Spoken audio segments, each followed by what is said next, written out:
Muy buenas televidentes, radioescuchas e internautas de la Aldea Global, Ecomundo, Ojalá, 4RD. Cada vez que asume un nuevo presidente, los argentinos escuchan la misma expresión, la pesada herencia, sobre todo refiriéndose al endeudamiento externo, como hemos estado comentando en Ecomundo. Es un eufemismo que utilizan los gobiernos para resumir los problemas económicos que heredan de la administración anterior. En el caso del actual mandatario Alberto Fernández, una de las herencias más pesadas que recibió es sin duda la deuda pública. Apenas asumió en diciembre pasado, Fernández y su ministro de Economía, Martín Guzmán, debieron ponerse a negociar con los acreedores del país para ver cómo afrontan los más de 300.000 millones de dólares que se le deben a bonistas, organismos de crédito internacional y agencias del sector público.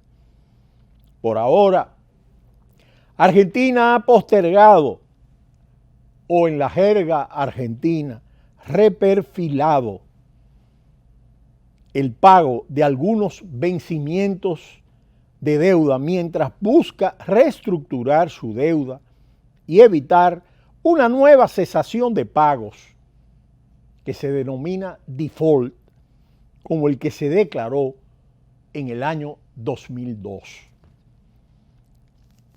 Resulta interesante porque este economista que se designó como ministro de Economía, Martín Guzmán, fue alumno de Joseph Stiglitz, el famoso premio Nobel de Economía, y que en un momento dado hizo comentarios y sugerencias sobre el tema de la deuda en el momento crítico del gobierno de Mauricio Macri.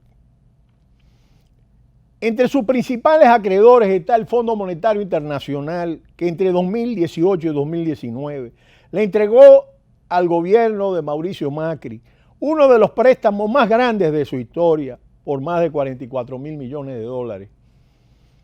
57.000, aunque solo desembolsó 44.000, como hemos explicado. Una delegación del Fondo Monetario Internacional recientemente llegó a Buenos Aires el pasado 12 de febrero y estuvo negociando una semana a puertas cerradas con el gobierno, mientras se generaban una serie de inquietudes en toda la bolsa argentina, en todo lo que es el dólar blue, la cotización entre las diferentes monedas, el dólar y el peso argentino.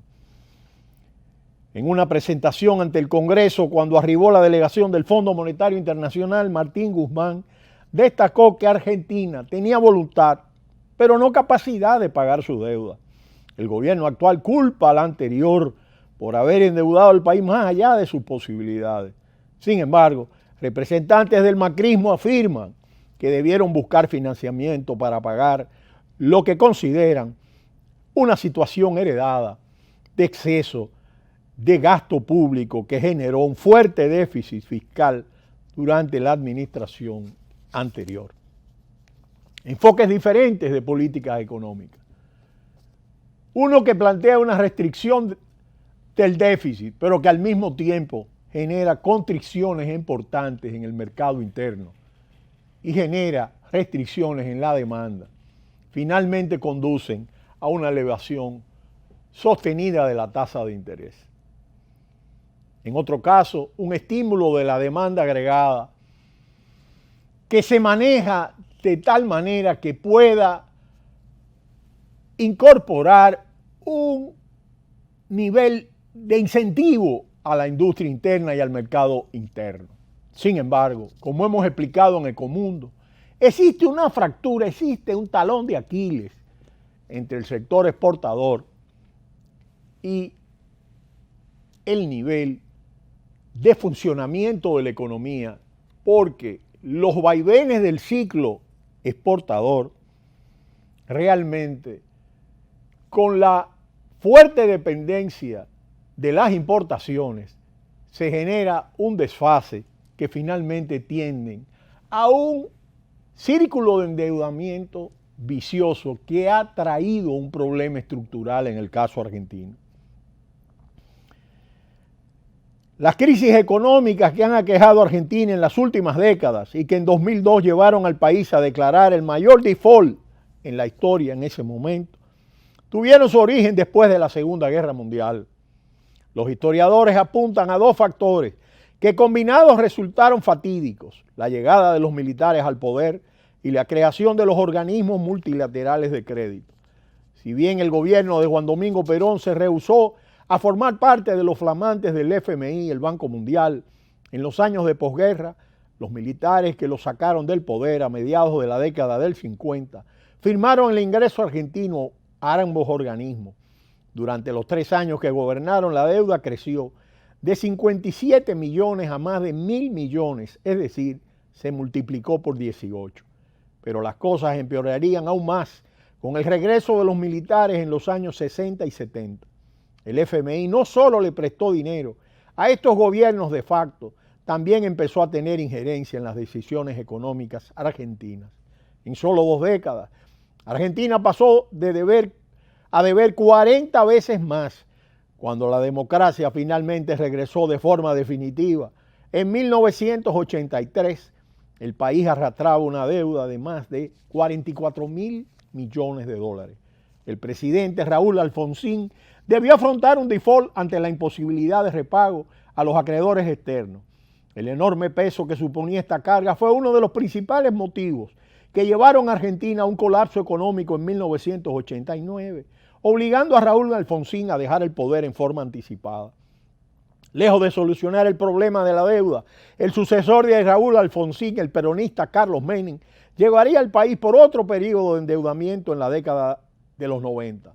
Para contener una hiperinflación, Carlos Menem decidió fijar la paridad de la moneda local, el peso argentino, al dólar estadounidense. Esto logró frenar el alza de precios, pero la fuerte demanda por el dólar se tornó insostenible. Así se agudizó un problema que, de acuerdo al economista, como hemos comentado, Levy, es el talón de Aquiles, la llamada restricción externa o falta de acceso a dólares.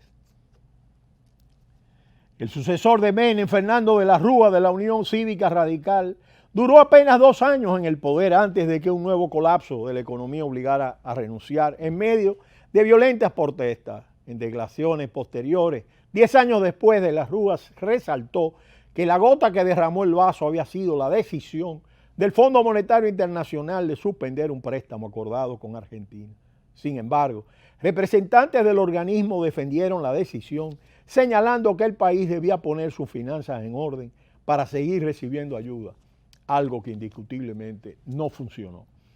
En 2002, Argentina declaró lo que en su momento fue el default soberano más grande, casi 145.000 millones de dólares, cuando se puso fin a la paridad con el dólar y se especificaron los depósitos bancarios.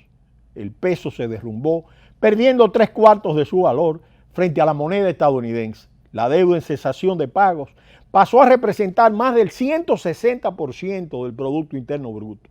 Pero a pesar del tremendo impacto que tuvo la crisis, que sumió a la mitad de la población en la pobreza, el país logró repuntar en poco tiempo. La fuerte devaluación del peso tuvo una contracara positiva.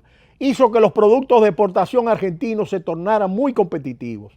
Esto, sumado al precio récord de las materias primas, llevó a un boom comercial que fue aprovechado por el gobierno de Néstor Kirchner, elegido en el año 2003. 2 años más tarde, con una tasa de crecimiento cercana al 8%, Kirchner logró acordar con el 76% de los acreedores de Argentina y reestructuró gran parte de la deuda. También realizó un gesto de fuerte valor simbólico. Pagó toda la deuda con el Fondo Monetario Internacional, 9.800 millones de dólares, poniendo fin a la injerencia de ese organismo en el país. Su sucesora y esposa Cristina Fernández de Kirchner reabrió la renegociación con los tenedores de bonos en 2010, aumentando la cantidad de deuda reestructurada al 93%. Sin embargo, hubo un 7%, los llamados holdouts, que consistían principalmente de fondos buitres que no aceptaron la quita ofrecida por Argentina. Por ese motivo, los Kirchner no tuvieron acceso al mercado de capitales durante sus 12 años de gobierno y acudieron a otras fuentes de financiación, como es el caso de China o de Venezuela. Durante el kirchnerismo 2003-2015, la deuda nominal de Argentina siguió aumentando, de unos 180.000 millones de dólares a 240.000 millones. No obstante, su peso real sobre la economía se redujo drásticamente, llevando a los Kirchner a afirmar que habían desendeudado el país. Esto se basaba en dos cosas. Primero, que la relación entre deuda y Producto Interno Bruto bajó muchísimo, reduciéndose al 52% del 163% que tuvo en el pasado reciente. Pero además, la proporción de deuda en dólares se achicó y empezó a haber más deuda en moneda local. En 2001, solo el 3% de la deuda era en pesos. Para 2015, representaba casi un tercio del total. Esto se revirtió con la llegada de Mauricio Macri. Apenas asumió Macri, acordó pagarle a los fondos buitres, reabriendo el camino de Argentina al crédito. La deuda argentina volvió a dispararse.